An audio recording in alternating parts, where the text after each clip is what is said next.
Oh, saan ka pupunta? Magbihis na bihis ka. Ay, oo nga pala, nakakalimutan kong sabihin sa'yo. Magkikita-kita kami ngayon ng mga kaibigan ko. Mga dalaga pa kasi kami nang huli kami nagkita-kita eh. Tumigil ka, hindi ka aalis. Hindi pwedeng hindi ako pumunta. Magtatampuin mo ngayon sa akin. Hindi ka aalis. Ako nga, hindi mo pinayagan ng reunion namin. Tapos ikaw aalis ka. Ano ka, siniswerte? Payagan mo na ako. Bakit pa gusto mong pumunta doon, ha? Alam mo kung bakit? Bakit? Kasi ibabalita ko sa kanila na ang gwapo-gwapo ng napangasawa ko. Bakit tama to? Oo nga, ipagmamalaki kita. Ewan ko sa'yo. Sige na nga, pumunta ka na doon. Ay, teka, may pera ka ba? Wala nga eh. Oh, ito, 5K. Libre mo sila, ha? Anong mukha mo? Amin ko, nagkamali ako. 4 na taon mo akong girlfriend. Tapos ano? Iiwan mo ako nang wala kang kasabi? Bumili lang ako ng yosi sa labas eh.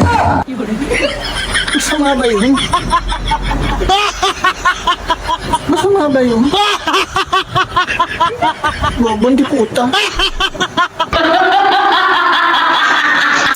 Mga kapitbahay! May upload na ako! Panoorin niyo na ba?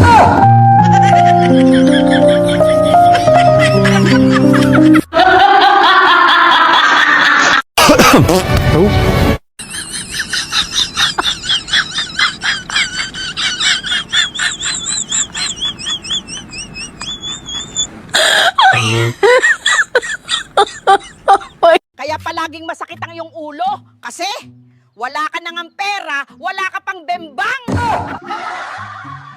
Grabe ka naman, Lola. Hindi ba pwedeng stress lang? Sa bagay parang totoo naman, di ba? Kahit itanong mo pa sa nanonood. Saan ka pupunta? Aalis na ako, lalayasan na kita. Sawang-sawa na ako sa ugali mo. Huwag ka nang umalis. Pag umalis ka, sino na magluluto sa akin? E di magpa-deliver ka. Sino na maglalaban ng mga damit ko? Magpa-laundry ka. Aalis na ako. Pag umalis ka, wala na akong gwapong asawa.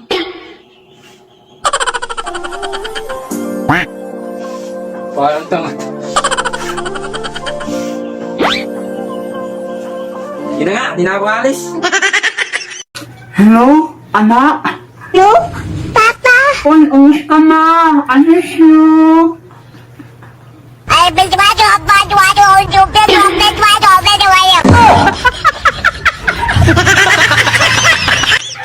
Minahal mo ba talaga ako? O sinubukan mo lang akong mahalin para hindi rin kita iwan?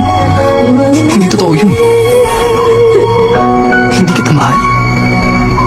Mahalaga lang siguro, Bogs. Pero hindi mahal. Mahal kita.